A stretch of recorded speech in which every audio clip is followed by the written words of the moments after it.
All right, Luke, let's start. Do you have anything, any updates this week? No updates. I was doing Dockyard internal stuff and some like client discovery prep work. Right. Hans? No updates there either. Up to speak. All right. Paul? Not really, since I was pretty much out all week last week. I started working on stuff again this weekend. This week is busy at work, but I'm hoping to finish up what I was working on this coming weekend when I have some more spare time. So it's slow going at the moment, but pretty close to being able to get my stuff merged. So you think the merge will happen this weekend, potentially? I should have enough done to be able to merge some of that work. I don't necessarily know if it'll be done for sure. It really is sensitive to how much time I can spend working on it. If I get like 10 hours over the weekend to work on it, yeah, I can probably get that done. Okay. If it's less than that, then obviously. Yeah, I think right now Hans and Luke are both blocked on waiting for that merge. So until then, I don't think that there's anything that they can realistically contribute at this point. You guys are blocked on that? Well, it's just that even the OTP, not the actual OTP testing OTP ones, but like the all the like testing the OTP BIFs implemented ones, they all have workarounds for like literal terms not working, and so I'd have to keep writing them the same way with the workarounds if I do that. You know, it's like there's helpers to make big ints, but like they're all like shift hacks because like the literals didn't work, and I was hoping like your changes would fix that. I didn't realize that literals had been broken. They were working for some time. It might be a range thing then, like when they get a big range or something. But yeah, and like the tuple problem, it was one that affects a lot of the tests. Is that I can't make. I mean, the compiler that's in develop right now does not even try and construct literals for lists or tuples. Shit, I don't even know if it tries to do it with big ends anymore. Big ends might be the exception, but lists and tuples get compiled to just dynamic allocations, even if they're literals. So I know for a fact that the literals were working for quite some time. That was not anything I was deliberately working on. Not like the situation has changed much there. It should still be working, but I mean, I can try removing. If you can give me some specific examples that I can try and run against develop, I can see what might be going on there. But if that's blocking you, then that's probably important to make sure it's functional. And the other thing was that the tests would just be easier to write with OTP, because like I wouldn't have to write like a test framework on my own. Sure. And I feel like we're going to rewrite them anyway, and so like writing them. I'm all on the same page here with the benefits of getting my work merged. That's not my point. My point is that if you're wanting to work on stuff like things that you had planned to work on and you're blocked, it's not blocked that way. It's not like literally blocked because like it depends. So that block was my word. I guess I misspoke. I think that what we had discussed was Luke could make progress on certain things, but the changes that were inbound would probably make it like necessitate a rewrite in the sense that it'd be better to wait for what you're doing rather than duplicate his effort. Sure. Yeah. I don't think it's probably worthwhile writing much in the way of tests or anything, but we have a fuckload of BIFs that we haven't written yet. We don't have any ETS implementation. There's a lot of runtime stuff that we need to get done before we can even treat our implementation as something close to canonical. So if there's time that you have that you want to be working on Lumen and my work is not done, I would highly press against waiting for things that I'm working on the compiler side. Like the compiler aspect is only part of it. That provides you the ability to like write tests in Erlang, for example. But there's a lot you can't do until like ETS is implemented.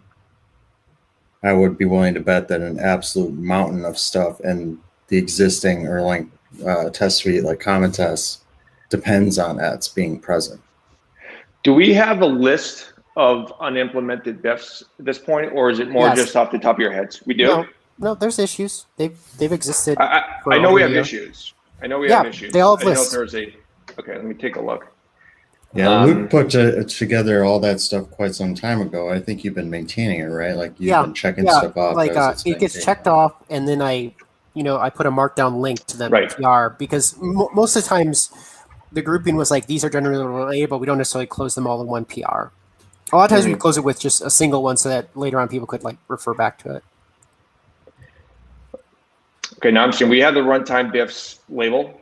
I assume everything that we're talking about is under there.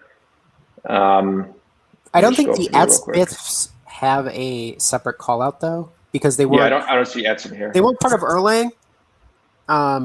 Like the Erlang module, and then like the other ones are like lists is in there because like there are ones in Erlang that are like almost copies of ones in lists, and that's how like the lists and maps ones ended up getting implemented too. Was like, oh, they're the same one. They just happened to shove it in Erlang because it was a very early BIF.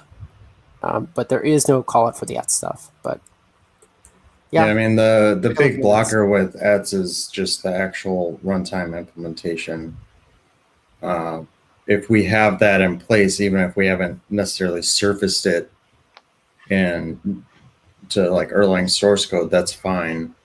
But we want to have the implementation of that more or less ready to go, right? Or start working on that. That was something that I'd hope we would have been able to get to like last year, but we had a bunch of other stuff to work on. Is it worth it for me to try to put a signal out for community participation on the BIF stuff? Because if that work can happen simultaneously to the compiler work that you're working on, Paul, and Luke, if your availability is limited due to billable work, I mean, we could have you play the role of kind of code reviewer at that point and merging things in if we can start to solicit specific participation on this. I know that Brian, we've been open this whole time and we haven't. We've been open, but we haven't gone out and specifically said, "Hey, we're at this point now. We have here's a list of things. If you have Rust experience, your participation would be welcome." I'm not putting a lot of faith on it, being a panacea, but I don't think it's that. It could be worth it to ask specifically for people to contribute towards one effort. Like if you send out a message is like, hey, we need ETS or looking to get that implemented. If, as you said, if you have Rust experience and you want to work on it. The ETS thing might be more exciting to people than like implement this one BIF that's like got a weird name and is used in part of code. I'm also guessing we might have more luck getting contributors once we have sort of like a compiler that people can more easily like write like larger chunks of code in, and then they can sort of immediately see the impact of what they're doing. I think that applies to ETS too, although ETS might be easier to get contributors for before as well. This is more of a standalone thing. I can ask Jose to boost the signal on that to get it out to a greater number of people. Like I'll cross-post it everywhere in Elixir land today and see what comes of it.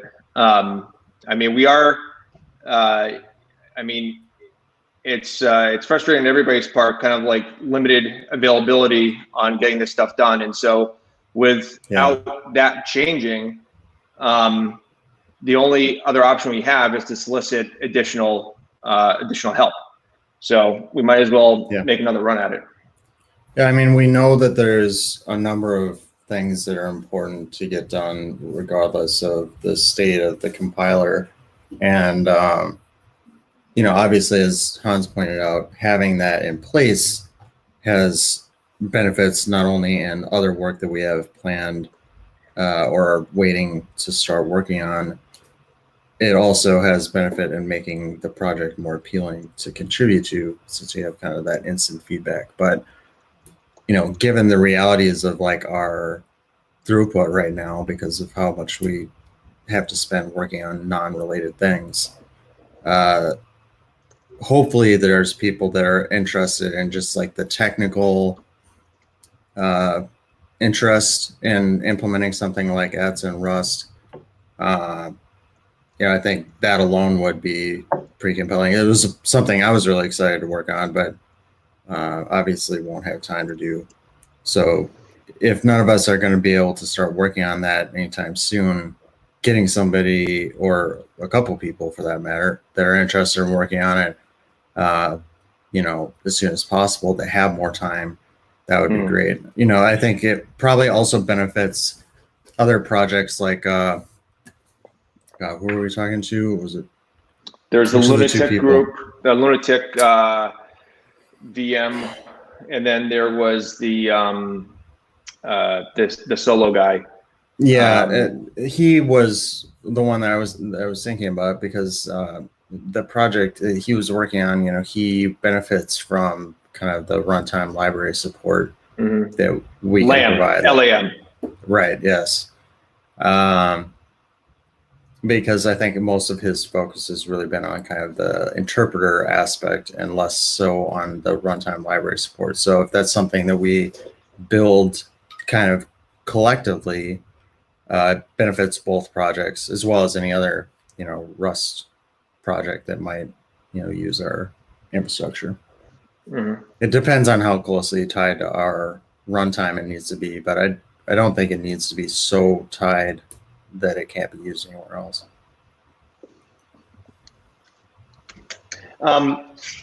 Can one of you write an issue for the ETS BIF? Just if we want to start with that as being potentially the more interesting BIF to implement, and then I can specifically share that as a community ask. That's as surfaced as a NIF, right? Effectively, because there's an Erlang module, and then it gets loaded against BIFs. All we'd have to check is like, it's sort of like list and map. You just have to verify which thing is actually a NIF and which thing was implemented as Erlang, right? So that we only implement the NIFs. But I imagine for ETS, it's probably more of a thing where we would want to have the actual implementation more like separated out, right? Yeah. And then we could left that in NIFs or whatever we need to when that point comes. Yeah. So either way, we need an issue that kind of has all of your vision of what the implementation architecture of that should be. And sure. so I have my notes on it, so I'll write that up and send that to you, Brian. And then you can use that. Thank you. All right. Anything else we should discuss? I don't think so. Highest priority is just getting the compiler work that I've had pending, get that wrapped up. So yeah, until that happens, I guess things will be kind of slow, but definitely let me know if with the compiler and develop, Luke, if there's issues with literals. I guess if there's one time you can do without needing to compile things, there's the community contribution where the big int says it's a bad arg. I haven't looked into it though. But it's something to check into. Because I was going to look at it on Friday and client stuff came up, but it might be something different. I guess could be a bug somewhere else. All right. I'll dig into that a little bit if I have some time, but I'll try to just get my stuff done first. Okay. That's it, I guess. All right. Thank you, everybody. Talk to you later. Bye. Bye-bye.